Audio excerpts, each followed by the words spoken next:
Greetings, 5th class general science students. Welcome back to our channel Nagin Best Digital Learning. Hope you all are doing great. So, today we are going to start the new chapter. The name of the chapter is Forces and Machines. So, in this unit, we will learn about the friction and what are the advantages and disadvantages of friction, what are the methods to reduce the frictions, and what is gravitational force, what are simple machines, and what are lever and kinds of lever. So let me start. We use force when we do work. We use force when we write on a paper, open a door, pedal a bicycle, or push an iron nail into the wood. We cannot see a force but we can see its effects. तो ये क्या कह रहे हैं कि जब भी हम कोई काम करते हैं, कोई भी वर्क करते हैं, तो हम फोर्स का यूज़ करते हैं। हम जब पेपर पे लिखते हैं, हम जब डोर को ओपन करते हैं, या हम बाईसाइकिल को चलाते हैं, जब हम आयरन नेल होता है उसको जब हम हैमर वुड से अगर हम उसको पुश करते हैं, तो इसमें हम हमारी हर जगह फोर्स लग रही है। पर हम फोर्स को देख नहीं सकते, पर हम उसके जो फोर्स के इफ़ेक्ट्स हैं उनको देख सकते हैं। तो ये क्या कह रहे हैं, जो हम काम करते हैं, हर एक काम करते हैं उसमें फ़ोर्स लगती है, बट हम फ़ोर्स को देख नहीं पाते, बट हम उसके इफ़ेक्ट्स को देख पाते हैं। So now we have the friction. What happens when we stop pedalling a bicycle? क्या होगा जब हमने बाईसाइकिल को रोक दिया, उसको पैडलिंग नहीं की? Why a rolling ball stops after moving some distance on the ground? तो बाईसाइकिल के रुकते ही कि जो उसकी व्हील्स हैं वो क्यों स्टॉप हो गए कुछ डिस्टेंस पे जाके, जैसे ही हमने जो पैडल है उसको स्टॉप कर दिया। So there is a force which opposes the motion of the bicycle and the rolling ball. तो ये फोर्स है जो कि अपोज कर रही है बाईसाइकिल को कि वो चले, उसमें मोशन लग रहा है हमारे पास। जब हम फोर्स लगाते हैं तो मोशन प्रोड्यूस होता है, जिसके कारण जो बाईसाइकिल है और जो रोलिंग बॉल है वो चल पा रही हैं। अ force which slows down and stops the thing from a moving is called a frictional force of friction. तो फोर्स जो कि थिंग्स को रोक देती है या स्लो डाउन कर देती है जब वो चल रही होती है, मूव कर रही होती है, तो उनको हम बोलते हैं फ्रिक्शनल फोर्स या फ्रिक्शन। ऐसी force, a force which slows down and stops the thing from moving, कि हमारे पास बाईसाइकिल चल रही है और बाईसाइकिल को हमने स्लो डाउन कर दिया या हमने उसको रोक दिया कुछ फोर्स लगा के, तो उस फोर्स को हम बोलते हैं frictional force of friction. Frictional friction appears when a moving object is in contact with another. तो फ्रिक्शन फोर्स कैसे अपीयर होती है? जब भी जो मूविंग ऑब्जेक्ट है वो कांटेक्ट करता है एक दूसरे के साथ, तो फ्रिक्शन फोर्स है हमारे पास, वो अपीयर होती है। It is a contact force. There is a less friction when smooth surfaces such as glass and a marble slide over each other, but less friction भी होती है, लेस फ्रिक्शन होती है हमारे पास स्मूथ सर्फेसेस पे। There is more friction when rough surfaces such as sandpaper and brick slide over each other. अब अगर हमारे पास लेस फ्रिक्शन कहाँ पे होती है, जैसे हमारे पास स्मूथ सरफेस है, उसके ऊपर कोई चीज़ पड़ी है, एज इट इज़ ही पड़ी है, बट एक ऐसा रफ सरफेस जिसमें से जो हमारे पास ब्रिक्स हैं, पेपर सैंड पेपर हैं, वो स्लाइड कर रहे हैं एक दूसरे से, तो उधर हमारे पास फ्रिक्शन ज़्यादा होती है। तो एक एक्टिविटी है, place equal sized wooden and ice blocks side by side on a table. हमने वुडन के आइस ब्लॉक्स को रख लिया है side by side. Push them to slide over the surface of a table, फिर हमने उसको स्लाइड करना है। Which of the two blocks needs lesser force to slide over the table and why? हमने इक्वल साइज़ की wooden ली है and ice blocks लिया हमने साइड बाय साइड, और उसको हमने टेबल पे रख दिया। और उसके बाद उन्होंने कहा है कि पुश डैम, एक हमने साइज़ वुडन ली है हमने, वुडन, और आइस ब्लॉक लिया हमने। तो दोनों जो हमारे पास हैं, दोनों हमारे पास इक्वल साइज़ में ही है। जो हमारे पास आइस ब्लॉक है वो भी, और जो पीस ऑफ वुड है वो भी इक्वल साइज़ में है। और हमने फिर उन दोनों को टेबल से स्लाइड कराया। तो वो कह रहे हैं कि कौन सी जो ब्लॉक है हमारे पास वो लेसर फोर्स लेगा स्लाइड करने में। तो जो हमारे पास आइस ब्लॉक है वो लेसर फोर्स लेगी। क्यों? क्योंकि वो आइस है, वो ईज़िली स्लिप कर जाएगी, वो ईज़िली स्लाइड कर जाएगी। तो हमारे पास जो आइस ब्लॉक है वो लेगी lesser force to slide over the table. Roughness of the surfaces increase the friction. तो जो हमारे पास सरफेस की रफनेस होती है वो फ्रिक्शन को इंक्रीज कर देती है। No surface is perfectly smooth. A surface that appear smooth has roughness also when see under a microscope. तो एक सरफेस जो कि इस स्मूथनेस को अपीयर करता है, रफनेस को, वो हम माइक्रोस्कोप के अंडर देख सकते हैं। Some materials are deformed under pressure. Means जो कुछ मटीरियल्स होते हैं वो डी शेप्ड होते हैं, उनके ओरिजिनल शेप नहीं होती। डीफॉर्म्ड मटीरियल्स ऑल्सो कॉज फ्रिक्शंस। तो जो डी शेप्ड मटीरियल्स होते हैं वो भी फ्रिक्शन को कॉज करते हैं। So roughness of the surfaces and deformations are the causes to increase the friction. तो जो हमारे पास सरफेस का रफनेस होता है या डी शेप्ड मटीरियल्स होते हैं वो इंक्रीज करते हैं फ्रिक्शन को। Objects moving in liquids and gases also face frictions. तो जो ऑब्जेक्ट्स मूविंग कर रहे हैं, जो अब लिक्विड्स और गैसेस में जो ऑब्जेक्ट्स मूविंग करते हैं वो भी फ्रिक्शन को फेस करते हैं। Water resistance is a force which slows the object moving through water. और जो वाटर रेजिस्टेंस है वो भी एक फोर्स है जो कि ऑब्जेक्ट को स्लो कर देती है मूव करने से, कि वो उसकी जो मूविंग स्पीड है वो कम हो जाती है। Air resistance is a force which slows the object moving through air. और एयर रेजिस्टेंस भी एक ऐसी फोर्स है जो कि ऑब्जेक्ट को स्लो कर देती है मूव करने से, वो एयर के थ्रू।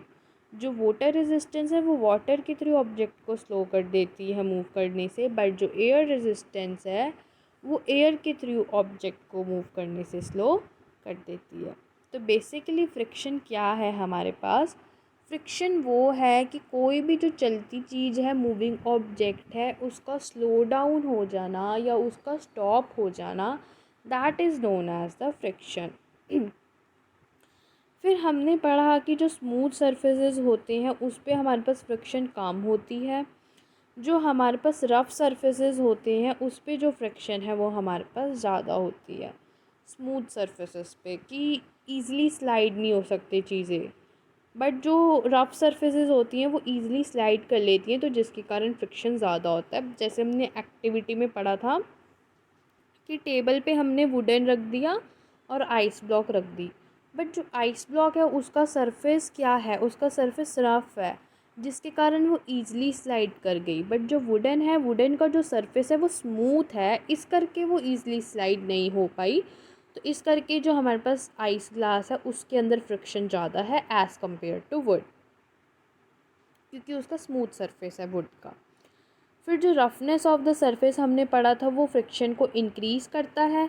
जैसे आइस ब्लॉक का जो सरफेस है वो रफ था, इसलिए हमारे पास फ्रिक्शन वहाँ पे ज़्यादा हो गई। उसके बाद कह रहे हैं कि फ्रिक्शन हमारे पास जो कुछ मटेरियल्स होते हैं जो कि डी शेप्ड होते हैं वो भी फ्रिक्शन को कॉज करते हैं। अब जो हमारे पास ऑब्जेक्ट्स मूव करते हैं लिक्विड्स और गैसेस में वो भी फ्रिक्शन को कॉज करते हैं। जो वाटर रेजिस्टेंस है वो भी एक फ़ोर्स है हमारे पास जो कि मूविंग ऑब्जेक्ट को स्लो डाउन कर देता है थ्रू वाटर। और जो एयर रेजिस्टेंस है वो भी एक फ़ोर्स है जो कि ऑब्जेक्ट को स्लो डाउन कर देता है through air. Now we have the advantages of friction. That what are the advantages of friction? Many of our daily life activities such as walking, writing and stopping the fast moving vehicles by applying brakes are due to friction. अब हमारी daily life activities में भी बहुत सारी चीज़ें होती हैं कि जैसे हम वॉक करते हैं, पेपर पे राइड करते हैं, and stopping the fast moving vehicles, और जो व्हीकल्स होते हैं उनको हम स्टॉप करते हैं बाय अप्लाइंग ब्रेक्स, कि एक्टिवा चला रहे हैं और एक्टिवा को हमने ब्रेक लगा के रोक दिया, तो ये सब कुछ फ्रिक्शन की वजह से ही होता है कि हम चल पा रहे हैं, हम लिख पा रहे हैं, हमने मूविंग ऑब्जेक्ट को स्टॉप कर दिया है बाय यूजिंग ब्रेक्स। तो ये सब कुछ फ्रिक्शन की हेल्प से ही होता है। We cannot write if there is no friction between paper and the pencil. हम नहीं लिख सकते, वी कैनॉट राइट, अगर हमारे पास फ्रिक्शन नहीं होगी पेपर और पेंसिल के बीच में, तो हम नहीं लिख सकते। When we write and rub a pencil on the paper, friction is produced due to which carbon particles leave a mark on the paper. तो जब भी हम लिखते हैं, जब भी हम पेंसिल को पेपर से टच करते हैं, तो फ्रिक्शन हमारे पास प्रोड्यूस्ड होती है, जिसके कारण जो पार्टिकल्स हैं, कार्बन पार्टिकल्स हैं, वो पेपर पे मार्क कर देते हैं, कि जिससे कि हमको दिखने लगता है कि जो जो चीज़ें हमने लिखी होती है पेपर पे।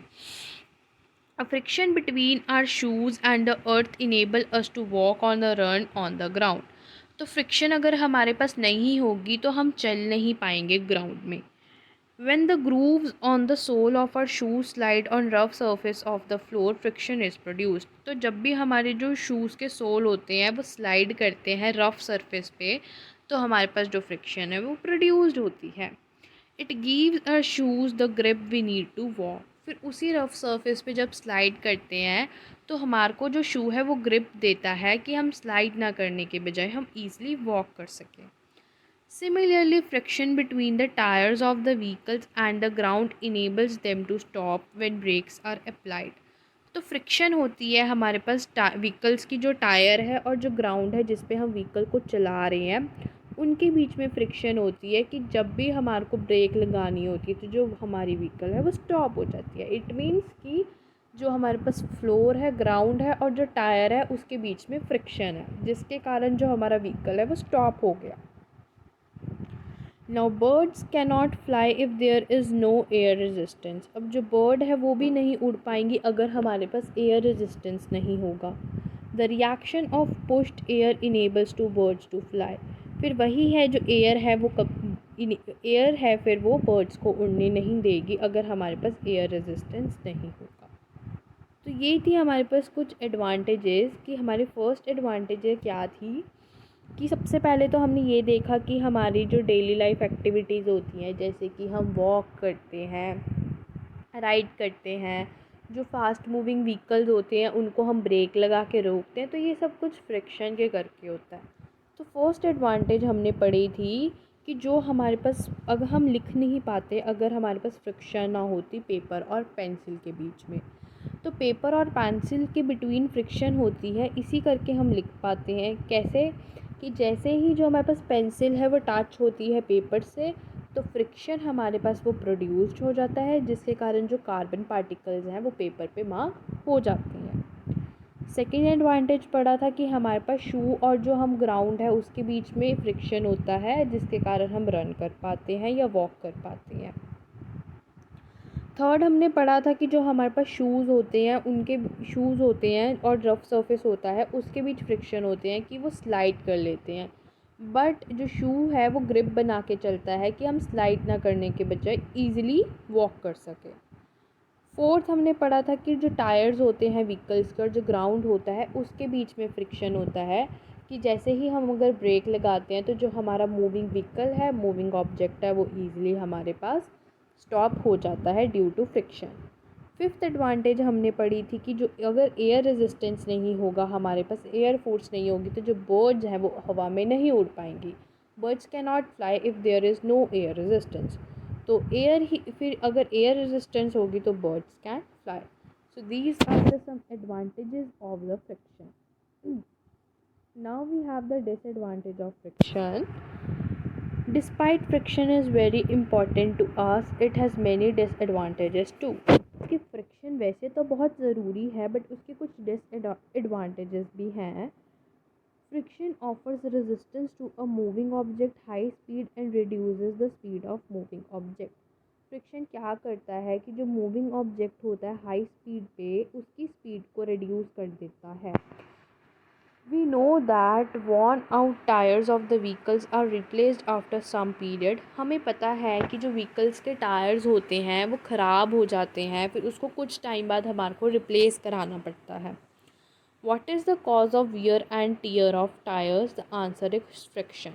तो वही जो हमारे पास व्हीकल्स का टायर्स को ख़राब हो जाना, वो घिस जाते हैं व्हीकल्स, जो हमारे पास टायर्स होते हैं तो वो फ्रिक्शन के कारण ही होते हैं, टायर्स का ख़राब होना जब वो नीचे से घिस जाते हैं।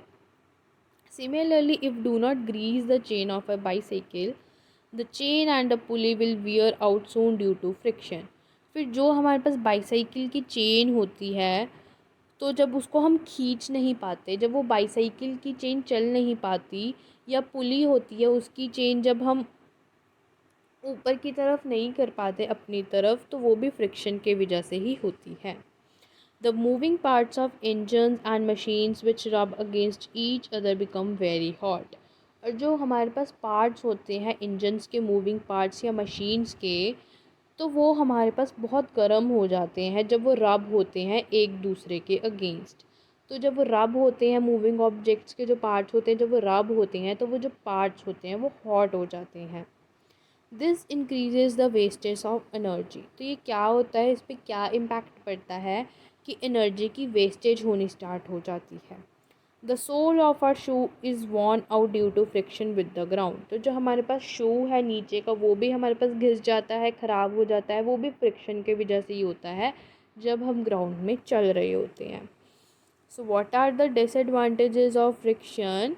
कि जैसे हमने पढ़ा कि फ्रिक्शन के एडवांटेजेस तो हैं, तो डिसएडवांटेजेस भी हैं कि हमारे जो व्हीकल्स के टायर्स होते हैं वो वॉर्न हो जाते हैं, वो घिस जाते हैं, हमारे पास ख़राब हो जाते हैं, जिसके कारण हमारे को कुछ समटाइम्स बाद उसको रिप्लेस करना पड़ता है। ये फ्रिक्शन की वजह से ही होता है। और जो हमारे पास चेन है, जो वो ग्रीस नहीं होती बाईसाइकिल की, या जो पुली है, पुली की जो, जब हम पुली होता है, जब वो चेन को ऊपर कर रहे होते तो वो नहीं होती, वो उधर ही बीच में ही रह जाती है, जंग लग जाता है जब उसके ऊपर, जंग लगने के कारण वो चल नहीं पाती चेन। तो ये सब कुछ फ्रिक्शन के वजह से ही होता है। और जो हमारे पास मूविंग पार्ट्स होते हैं इंजन्स के या मशीन्स के, तो जब वो रब होते हैं तो वो हॉट हो जाते हैं, गर्म हो जाते हैं उसके मूविंग पार्ट्स, तो वो गर्म होने के कारण हमारे पास एनर्जी लॉस होती है। ये क्या होती है? This increases the wastage of energy. तो हमारे पास एनर्जी की वेस्टेज होती है बहुत ज़्यादा। फिर जो हमारे पास शू का सोल होता है वो भी घिस जाता है, वो भी ख़राब हो जाता है, वो भी ड्यू टू फ्रिक्शन ही होता है। So these are the some disadvantages of the friction. Now we have the methods to reduce the friction. That what are the methods to reduce the friction? The first one is polishing of surfaces. कि frictions can be reduced by the following methods. हम friction को कुछ method से reduce कर सकते हैं। The first one is polishing of surfaces, कि surfaces होते हैं उनको polish करके रखना चाहिए।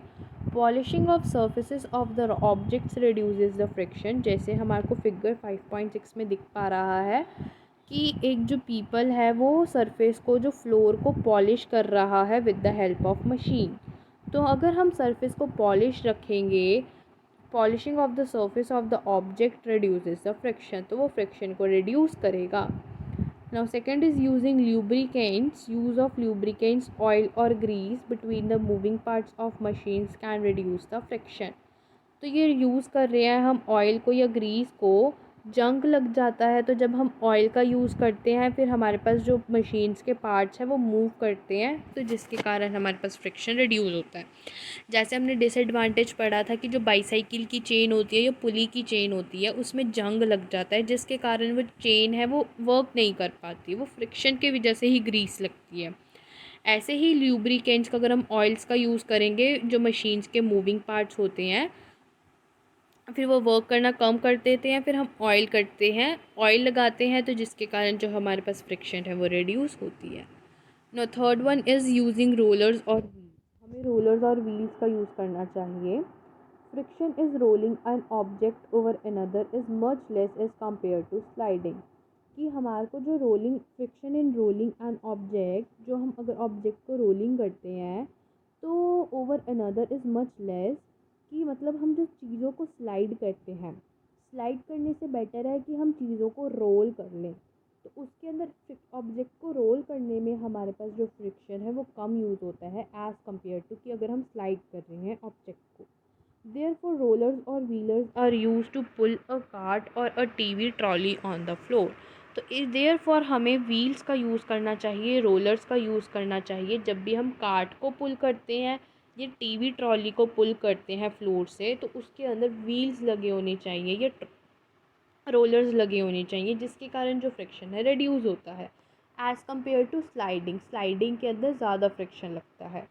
दे reduce the friction and make our work easier, और फ्रिक्शन भी रिड्यूस होता है, फ्रिक्शन भी कम होता है और वो हमारे लिए वर्क ईजी भी करता है। Now fourth one is using ball bearings. जैसे हमारे को यूज़ ऑफ व्हील्स का दिख रहा है कि उसके अंदर व्हील्स लगे हैं और हम ईज़िली उसको मूव कर पा रहे हैं। ना ball bearings change sliding friction into rolling friction. अब बॉल बियरिंग वो होती है कि जो स्लाइड फ्रिक्शन होती है उसको रोलिंग फ्रिक्शन में चेंज कर देती है। They are usually placed around an axle so the rotation of the wheel becomes easier. तो जो हमारे पास बॉल्स बियरिंग्स होते हैं ये हमारे पास एक्सल के अराउंड लगते हैं कि जिससे जो हमारे पास व्हील है वो ईजिली रोटेट कर सके। Now next we have the streamlining the bodies. क्या कह रहे हैं स्ट्रीमलाइनिंग द बॉडीज़ में? A cyclist uses very narrow and hard tires in their bicycles to reduce the friction. जो साइकिलिस्ट हैं वो use very narrow and hard tyres in the bicycle to reduce the friction. अब जो cyclist में हमारे को example दिख रही है वो बाईसाइकिल राइड कर रहा है, बट जो उसके टायर्स हैं वो बहुत हार्ड हैं और वो बहुत नैरो हैं, बहुत चौड़े चौड़े हैं, और जो टायर्स हैं वो बहुत हार्ड हैं। तो वो क्या हेल्प करते हैं कि रिड्यूस करते हैं फ्रिक्शन को। They wear tight dress and bend their bodies to give themselves a streamline shape which moves through the air easily.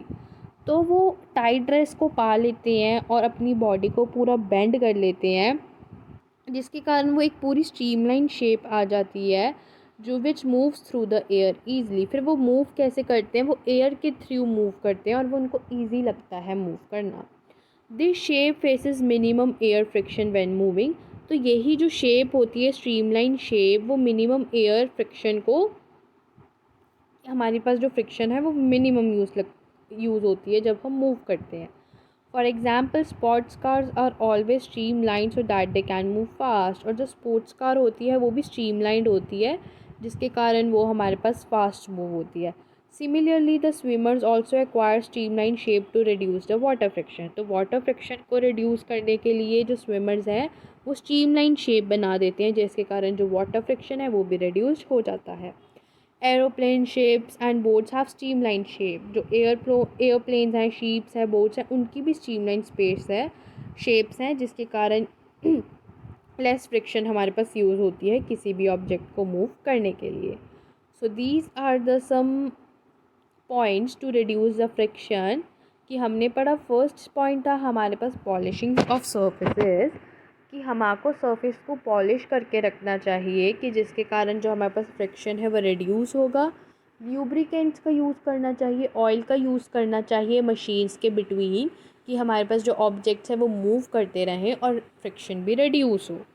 फिर थर्ड हमने पढ़ा था यूजिंग रोलर्स और व्हील्स, कि हमारे को स्लाइडिंग ऑब्जेक्ट्स का यूज़ ना करके हमारे को व्हील्स और रोलर्स का यूज़ करना चाहिए, क्योंकि जो स्लाइडिंग चीज़ें होती हैं, थिंग्स होती हैं, वो फ्रिक्शन को ज़्यादा यूज़ करती है but as compare two wheels और रोलर्स। तो जो हमारे पास रोलर्स और व्हील्स होते हैं उसका यूज़ करना चाहिए हमारे को। कार्ट को जब हम पुल करते हैं, टीवी ट्रॉली को, तो वो फ्रिक्शन को रिड्यूस करती है और हमारे लिए वर्क को भी ईजी करती है।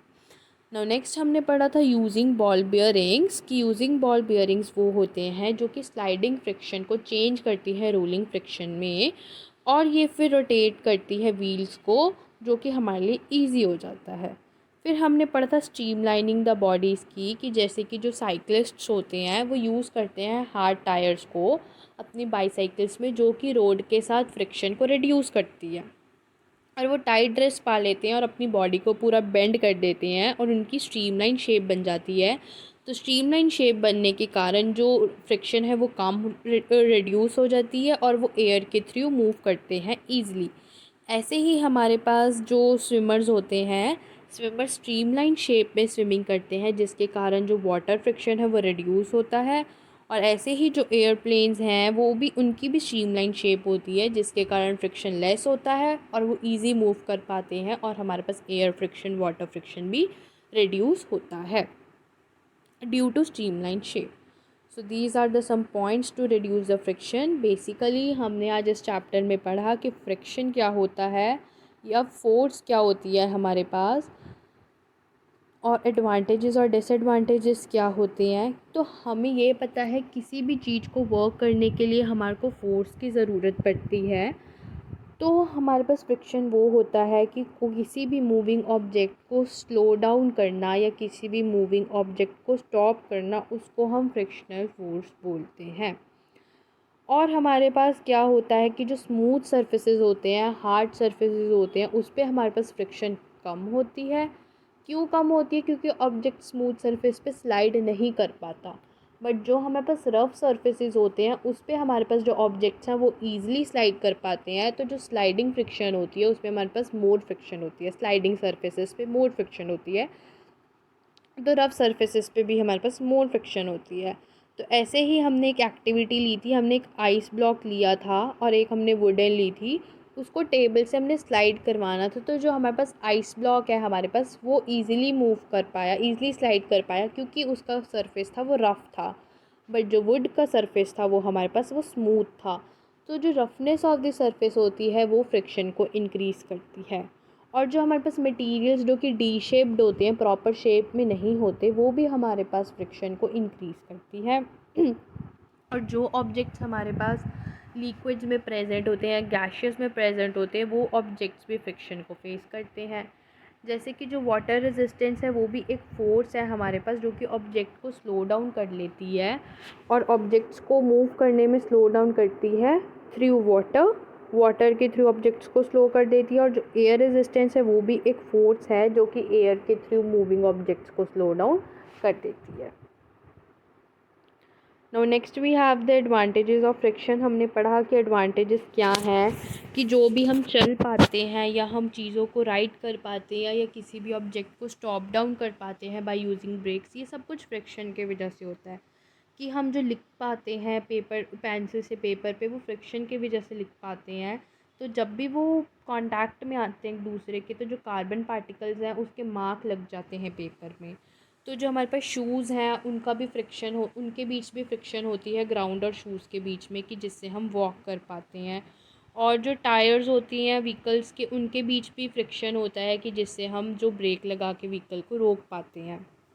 और हमारे पास एयर रेजिस्टेंस नहीं होगी, एयर में रेजिस्टेंस नहीं होगी तो बर्ड्स हैं वो फ्लाई नहीं कर पाएंगी।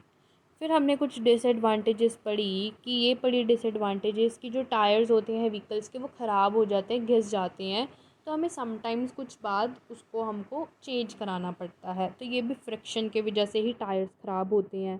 तो जो हमारे पास बाइसिकल्स की चेन्स होती है या पुली जो चेन होती है, वो उनमें जंग लग जाता है। तो जंग लगने के बाद जो चेन है वो चल नहीं पाती, वो भी क्यों होती है? Due to friction.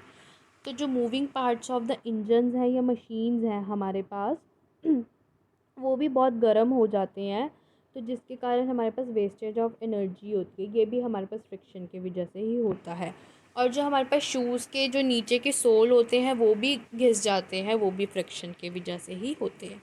फिर हमने पढ़ा मेथड्स टू रिड्यूस फ्रिक्शन, कि हम सरफेस को पॉलिश करके रिड्यूस कर सकते हैं फ्रिक्शन को, ऑयल्स का यूज़ करके हम फ्रिक्शन को रिड्यूस कर सकते हैं, व्हील्स का यूज़ करके हम फ्रिक्शन को रिड्यूस कर सकते हैं। अगर हम स्लाइडिंग थिंग्स का यूज़ ना करें, हम बॉल बियरिंग्स का यूज़ कर सकते हैं, और हम अपनी बॉडी को स्ट्रीमलाइनिंग शेप दे सकते हैं, कि जिसके कारण हम ईज़िली मूव कर सकें और वाटर फ्रिक्शन, एयर फ्रिक्शन भी हमारे पास रिड्यूस हो।